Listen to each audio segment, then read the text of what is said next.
Hey, good morning, C3. It is Mr. Milne. I'm going to read a little bit of chapter 12 from Word Not From Here. I will post questions today. Feel free to answer underneath the picture in Class Dojo. Feel free to text me an answer, email me an answer. Have your family member snap a picture and send it to me. Anyway, just want to make sure we're kind of interacting and thinking about the book as we read it, as that's one of the most important things about reading. It's not just a collection of words, it's kind of analyzing and thinking those things.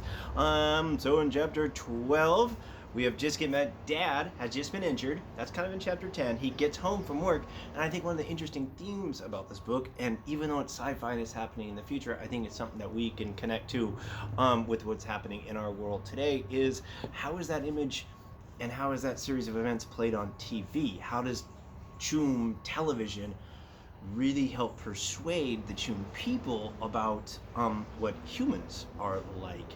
And where is the fairness or unfairness in that, and why are they doing that? So this is a continuation. At the end of chapter 11, of course, we also get Mom, who is the most upbeat, positive person around, found by Lon crying in the bathroom. So their family really is struggling with the difficulty of all this. Chapter 12, the mysterious smell of donuts. The next morning, the swelling from Dad's venom attack hadn't gotten better. He could not eat or open his left eye, so he stayed home from work. Isla stayed with him.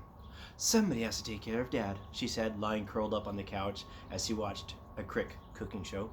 "How are you going to take care of him when you're lying on the couch?" I asked. "I'll get up in a minute."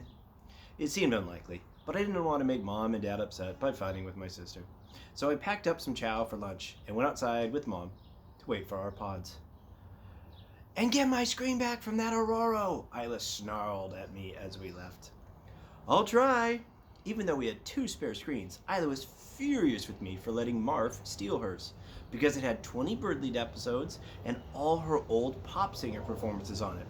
There were copies of them in the server library up on the human transport, but the download speeds to Choom were lousy, and being separated from those pop singer clips of the greatest moments of her old life was making my sister even more crabby and difficult than usual.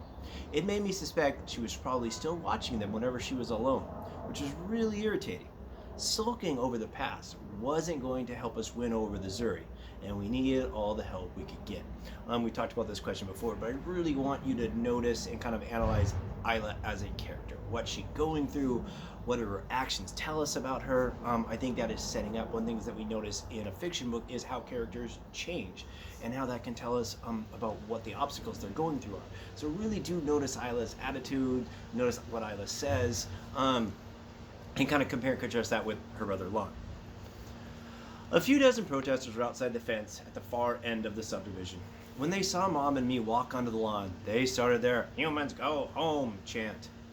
"Would you rather go back inside and wait?" Mom said. "Ah, it's fine," I said. "There aren't enough of them to bother me. Or maybe I'm just getting used to it." Mom gave me a little hug and a kiss on the cheek. "Thanks for going to school today. I know it's not easy doing it alone. And, hey, I'm sorry about..." "So what's your job like?" I blurted out. I knew by the sound of her voice that she was about to bring up the bathroom incident, and I didn't want to go there. "Oh, it's pretty unpleasant. They've got me working in a morgue." "Is that as bad as it sounds?" Mom let out a dry chuckle. "It might be worse, but I'm not complaining." She looked up at the green sky. "There's 1,000 humans up there, counting on us to help them get off the ship, and that's what really matters right now." "I owe Naya a video," I said. "You can talk to her live when they're on this side of the planet. Just make sure you stay positive." "I know, Mom. That's why I don't want to talk to her live." "Hey, Lon, I want to explain again." "It's okay, Mom. We don't have to talk about it." "Lon, we do, though. I'm sorry about last night. I was having a less than brave moment, and I'm sure it was scary for you to hear that. But do you remember what I said when we got on the shuttle to come to Choom?" "Buckle your seatbelt." "Probably that, but I told you it's okay to be scared, and we can be scared and brave at the same time. That's true for all of us. This is a frightening situation. If we weren't afraid, we'd be doing it wrong. And sometimes that fear seems overwhelming, even to me. But it's not. We can do this. We just need courage, and courage doesn't mean we ignore our fear. It just means we move through it. Okay?" "I'm not afraid," I said. "Everyone agrees. I am not afraid at all, Mom Human." She smirked. "Some people think you are afraid, Lon Human." "Everyone agrees that is not true. I am not making the fear smell. I just have bad gas. Obviously, they're having a little joke right there. She hugged me tight. I love you, kiddo. I love you too. A quick hug in the bathroom at night. The pod showed up and I said goodbye to Mom. When I got on mine, there were 2 guards inside. Good morning, sirs. I gave them a half-hearted smile. It was getting harder to stay golden retriever friendly all the time. Where's the other human? She's not coming to school today. After they found out only one human needed guarding, they spent the rest of the trip arguing about which one of them should get the rest of the day off. It was pretty amusing to listen to. Since there was only 2 of them, nobody could play the everyone agrees card, so the argument went on forever. Huru and Iru met me just inside the school lobby. When Iru found out I wasn't coming, he looked disappointed. Huru was just offended. This is very rude of your sibling, he said. Attending school is a great honor. She insults us by staying home. Speaking of insults, my voice trembled a little with nerves. But I'd already decided I had to call him out on his interview. I saw you calling me primitive on TV yesterday. That is not an insult, he told me. It is the truth. My heart thumped faster. I don't think I'm primitive. I think I'm just new here. You can't even understand Foom. You are definitely primitive. Iru rubbed his wings together like he had a bad itch. Everyone agrees we should get along, he whined. I felt my face turn hot. Again, kind of think about when we used to talk about mood meter and regulating our emotions, that idea of like your voice trembling, your heart kind of speeding up, your face turning hot, right? He's anxious, he's nervous, he knows he's been insulted, but he also knows this is going to be a conflict as he continues to like call out Huru for being rude to him. No matter how bad Huru was fighting, with one of the only Zuris who was willing to talk to me, was probably a stupid move. Sorry, I think I lost my spot. I felt my face turn hot. No matter how bad Huri had been, fighting with the only Zuri, one of the only Zuri who was willing to talk to me, was probably a stupid move. I agree, I said, trying to smile. I'm sorry if I offended you, Huri. He ignored my apology. Do not make me late to class, he said, and then he turned and flitted off. Have a nice day, Iru, I yelled over my shoulder as I ran to catch up with my jerk of an escort. The guard who'd lost the argument in the pod followed me down the hall, and so did the stink of fear. It wasn't as bad as it had been on the first day, but it seemed like every Zuri kid I passed left off at least a little bit of it. Huri moved so quickly that I almost lost sight of him in the crowd. I picked up my pace to a trot, and when he ducked into our classroom, I followed him through the door a little too fast and wound up bumping into him. Do not touch me, he shrieked so loudly that the whole classroom turned to stare at us. Oh, I'm so sorry. I backed up as fast as I could, tripped over an empty stool, and wound up crashing onto the floor in a fall that I made even uglier by flailing my arms as I went down. Zuri voices erupted all around me. Did you see it? Did you see the human fall? Before I could even stand up, a smell hit my nose. The same sugary, baked donut scent that I'd caught a whiff of from Iru when I'd imitated a nug before the dinner party. Are you injured? Land-human. Yuri-Nuri flitted over to stare down at me with what must have been concern. I am fine. I scrambled my feet and managed to smile. I am sorry if I have caused a problem. Accidents are never a problem, said Yuri-Nuri. Then he swiveled his head back and forth to take in the whole class. Clear the air, children. Everyone agrees smell is not polite. Remember, Yuri-Nuri is the teacher. A moment later, I was in my seat and the donut smell was gone, leaving me to wonder what the heck it meant. It seemed like they'd been laughing at me. Was that possible? Did the Zuri laugh? Huri and Nini had both said people should not make jokes. But Iru had said that some people thought it was okay. And Marv had said that only the Zuri government doesn't like jokes. Maybe that meant some of the Zuri did like jokes? And that donut smell meant that they were laughing? The lesson started, and I had to quit wondering about the smell because I was too busy trying to figure out what Yuri-Nuri was trying to teach us. It had something to do with which he said should be easy to understand because it was the companion of Foom. Remember, Foom is like their math. Again, he's learning a different language, he's learning a different planet, it's a mess. After a while, Yuri-Nuri started writing what must have been equations on the wall screen, then asking kids to come up and solve them with a laser marker. It was entertaining to watch because all the Zuri kids acted the same way. They'd lope up to the front of the class with their bendy-legged absurd walk, then shake their heads a little in a wriggle before they started to scratch out the answer. If They got the answer right. Yuri Nuri congratulated them. As they bounced back to their stools, their wings wouldn't twitch, and they'd flit up a few inches off the floor in what I guess was either pride or happiness. But when they got the answer wrong, Yuri Nuri would thank them for trying, and they'd hang their heads as they silly walked back to their seats. Watching the Zuri kids, I felt a weird urge to imitate them. I wasn't sure anybody would get the joke.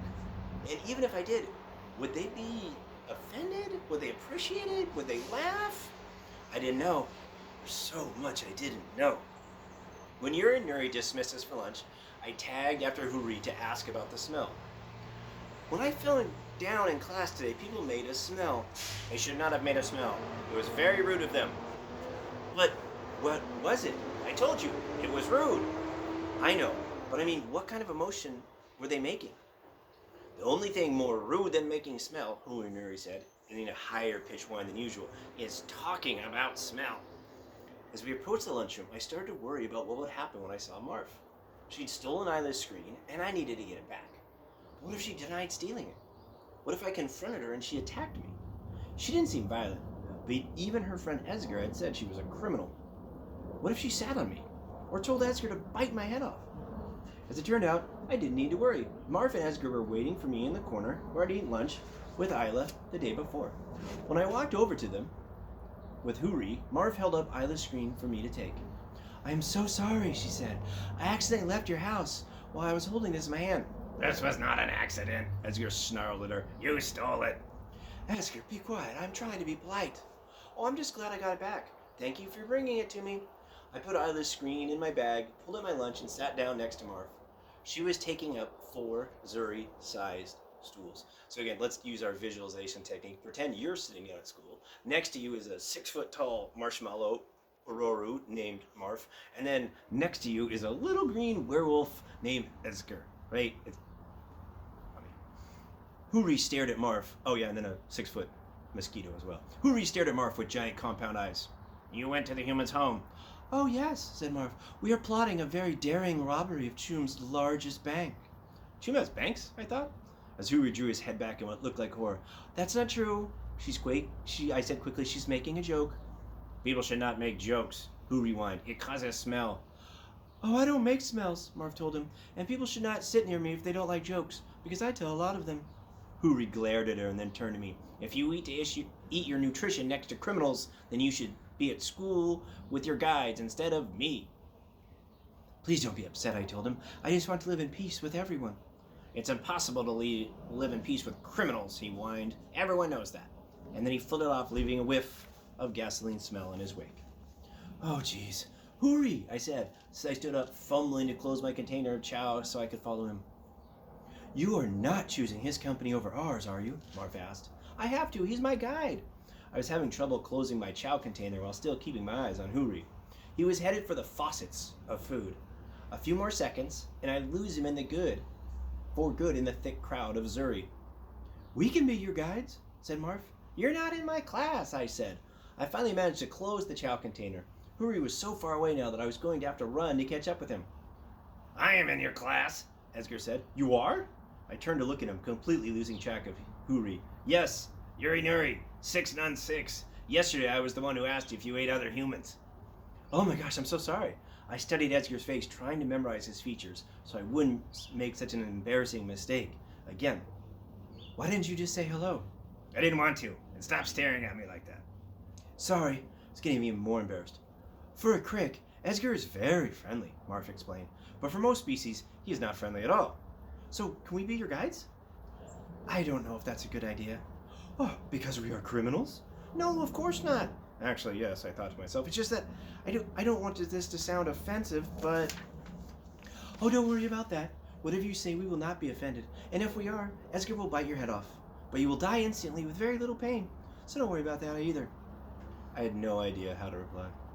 "Oh, I am just joking," Marv explained. "I knew that." No, you didn't, said Esger. You looked very frightened. But do not worry, I would never bite off a part of you. He pointed to my container of chow. Anyone who eats food like that could not possibly taste good. "Why don't we discuss something more pleasant?" Marv suggested. "Great idea," I agreed. "Speaking of jokes, when the Zuri Nuri think something's funny, do they make kind of a donut smell?" "I do not know what a donut is," said Marv. But if it is sweet, then probably yes. I find the Zuri laughter smell quite pleasant. It's a shame they are discouraged from making it. Marf lowered her voice. And also, speaking of jokes, Esger and I have a question for you. Okay, sure, ask away.